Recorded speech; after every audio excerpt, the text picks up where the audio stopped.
Цагийн урт мэдээллийн хөтөлбөр соёл урлагийн болонгаараа үргэлжлэн хүрч байна. Энэ удаад үндэсний өв соёлоо хүүхэд залуучуудад хэрхэн өвлүүлэх талаарх асуудлыг бид хөндөж байна. Студид нэвтрүүлэгч анх баяр ажиллаж байна. Оройн түргий. За оройн түргий. Үнэхээр соёлын бит бус өвөө бид ирээдүйд хадгалж авч үлдэх нь одоо бидний хамгийн их анхаарах асуудал болоод байна л да. Тийм учраас цагийн урт мэдээллийн хөтөлбөр соёл урлагийн болонгаараа энэ удаад хүүхэд багчуудад үндэсний өв соёлоо хэрхэн яаж одоо түгээн дэлгэрүүлэх үү, хадгалж авч үлдэх үү гэсэн арга замууд шийдлийн талаар мэдээ сурвалжлага бэлтгэн хүргэхэд бэлэн болсон байна. За энэ дээр бид 5 жилийн өмнө үйл ажиллагаагаа явуулж эхэлсэн Дэлхийн хөөмийн холбоо төрийн бус байгууллагын жишээг бас та бүхэнд танилцуулахдаа маш их баяртай байна. Ягаад гэхээр Дэлхийн хөөмийн холбоо төрийн бус байгууллага сүүлийн 2 жил гаруй хугацаанд өөрсдийн сайн дураар баруун 5 аймагт очиж за 2600 гаруй хүүхдүүдэд хөөмийг зааж сургасан байна. За хамгийн сүүлд гэхэд 1308 одоо хөөмич нэгэн зэрэг хөөмилж дэлхийн Гиннесийн амжилтад бүртгүүлсэн бас ийм гайхамшигтай үйл явдлыг бий болгосон юм а. За ингээд бид өнөөдөр Дэлхийн хөөмийн холбоо төрийн бус байгууллагын тэргүүн хос хоёртай ярилцахаар студидтэй ураад байна. Сайн байна уу? Оройн төргий тань. За хүүхэд залуучуудын хувьд бол одоо 21-р зуунд сонирхох, судлах, цаг заваа гаргах олон л одоо боломжууд байна, сонголтууд байна. За энэ дундаас бид ер нь яагаад соёлын бит бус өвөө тэр дундаа үндэсний онцлог болсон энэ одоо зан заншлуудаа хүргэх ёстой юм хүүхд залуучуудаа таниулах ёстой юм. Та энэ дээр бас өөрийнхөө бодол санааг хэлсэн. Ер нь бол одоо дэлхийн хүндрэлтний одоо соёлын өв жагсаалтанд монголчуудын одоо бүртгүүлсэн оруулсан олон арван сайхан өв боломжууд байна л да. Түүний одоо нэг тод төлөөлөл манай Монголын хөөмөлөх хурлаг маань байгаа. Энэ Монгол хөөмөлөх хурлаг маань одоо монголчуудын өөрсдийн бий болгож бүтээж хөгжүүлжүүдийн хүртэл авчирсан энэ соёл. Одоо зөвхөн хүн болгон хөөмөс сурахтаа биш. Гэхдээ хүн болгон өөрийнхөө үн цэнийг мэдэрдэг, өөрийнхөө мөн чанарыг ойлгодог, үүнийгээ бас бусдад түгээн дэлгэрүүлж ярьдаг, үзүүлж харуулдаг байхсаа гэсэн үтнээс л бидний энэ ажлыг хэрэгжүүлээд байгаа юм л да.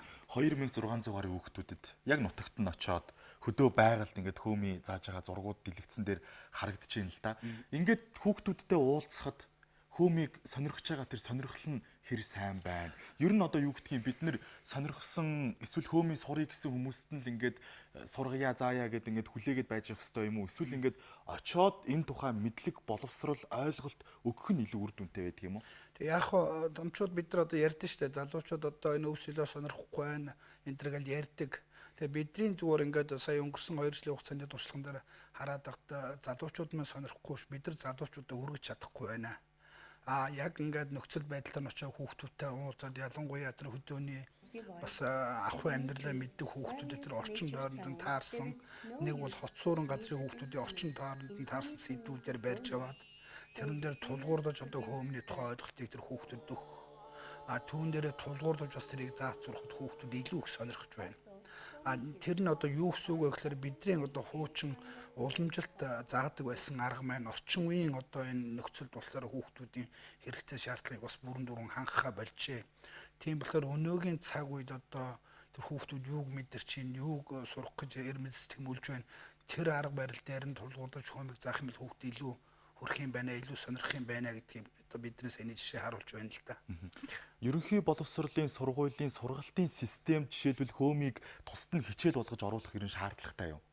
Энэ ер нь зүгээр альва улс орны бас одоо сургалтын өөрсдийнх нь одоо арга зүй тухайн үндэснийхээ онцлогийг харуулсан өвс бийт болон бийт ус соёлуудын ялангуяа хөгжингүү орнуудад байрун байдаг л да. Би өөрөө бас энэ чиглэлээр Германд нэлээд хэдэн жил ажилласан болохоор тентхийн сургуулиудаар бас янз бүрийн Монголын өв соёлын тухай хичээл бас урилгаар зааж илвэлээ. Тэгэхээр тэд нар бас өөрсдөө өв соёлыг бас хүүхдүүдээ сургалтын хэмжээнд оруулсан явж байна. Энэ бол ялангуяа бид нар шиг юм цөөхөн үндэстэн тэгээд энэ хоёр том гүрний дунд байгаа монголчуудын хувьд болохоор энэ хүүхдүүдэд өв соёлын тухай бодиттой ойлголтыг өгөхийн тулд сургалтын програмд нь заавалч оруулах хэрэгтэй гэж би үздэг. Тэртээ тэргүй одоо хөдөө орон нутгад байна өвтөгчд маань хэдий ч нэг хүүхдүүдтэй ингээд харьцаа заая сурахад бас их хэцүү юм орчин алга байна. Жишээ нь одоо зааж сургахын тулд заавалч одоо тийм багш бакалавраас дэш зэрэгтэй багш байх хэрэгтэй гэдэг ч юм тийм шаардлага тавигдж байна. Тэгэхээр манай өвтөгчдүүд ямар юмныхын тийм бакалаврын зэрэг байх хэрэгтэй гэдэг чинь орон нутгад мал уугаа хариулаад тэгээ орон нутгад тэр соёлын үрийг тариал өв соёл аваа явж байгаа хүмүүс шүү дээ. Тэгэхээр энэ нөхцөл байдлаас нь ус яхан бодлогын сонирхолтой юмнууд хийвэл зүгээр юм болов шүү. За баярлалаа танд.